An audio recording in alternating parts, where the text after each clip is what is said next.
Audio Jungle.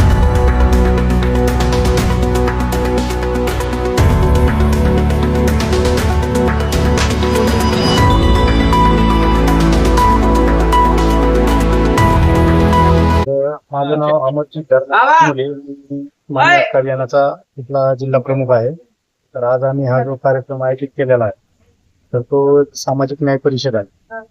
तर या परिषदेचं एकच आमचं एक हे आहे की बाबा दोन्ही समाजाने मिळून याच्यावर कुठेतरी एक बसून चर्चा करून जे दोन्ही समाजाचे विचारवंत असतील त्यांना अशी भांडणं वगैरे न करता किंवा कुठल्या गोष्टीचं हे न करता समंजसपणे या दोन्ही गोष्टी बसून सॉल्व्ह केल्या पाहिजे, याच्यासाठी आम्ही ही परिषद घेतलेली आहे. आणि या परिषदेला सर्व मोठे मोठे जे विचारवंत आहेत समाजाचे, आमदार साहेब असतील, हरिभाऊ बागडे नानांना उद्घाटक म्हणून बोलवलं होतं.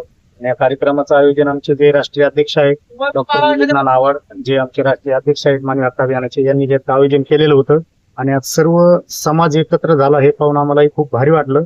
आणि हे निश्चितच आजचा कार्यक्रम पाहून मला असं वाटतं की याचा कुठंतरी लोकांना हे होईल, फायदा होईल आणि समाजाला निश्चितच याच्यामुळं कुठेतरी फळ मिळणार आहे. ते आजच्या कार्यक्रमामुळे आम्हाला दिसून आले. तुमचं नाव सांगा आणि तुमचे पदवकार सांगा. काय म्हणले?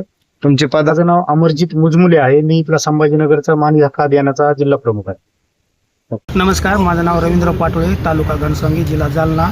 मानवी हक्क युवा नेता आहे मी. रवींद्र पाटोळे माझं नाव आहे. तर सर्वप्रथम आज मी सामाजिक परिवर्तनासाठी आलेलो होतो.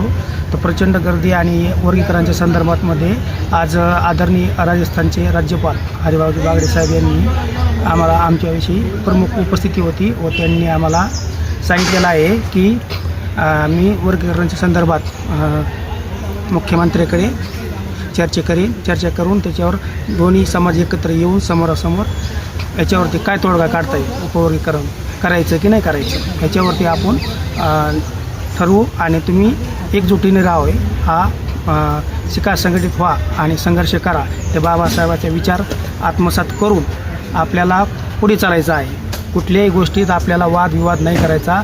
ते आपले छोटे भाऊ आहेत आणि आपणही त्यांचे लहाने भाऊ आहेत. इथून पुढे हा वर्गीकरणचा विषय सुप्रीम कोर्टात मांडला असता तो सुप्रीम कोर्टाने वर्गीकरण करा असं प्रत्येक राज्याला सांगितलेलं आहे. आता हे आता जे काही मोर्चे निघतात आमचे बांधव आपले बौद्ध आणि मांग हे जो दोन्ही एक जाती आहेत हे आपापल्या जातीनुसार मोर्चे काढत आहेत की आम्ही वर्गीकरण रद्द करण्यात यावे. पण माझं त्यांना एक विनंती आहे की वर्गीकरण होत असेल तर होऊ द्या अशी माझी विनंती आहे. पूर्ण नाव सांगा सर तुमचं? माझं नाव रवींद्र काशीनाथ पाटोळे, तालुका घनसावंगी, जिल्हा जालना, मानवी हक्क युवा नेता.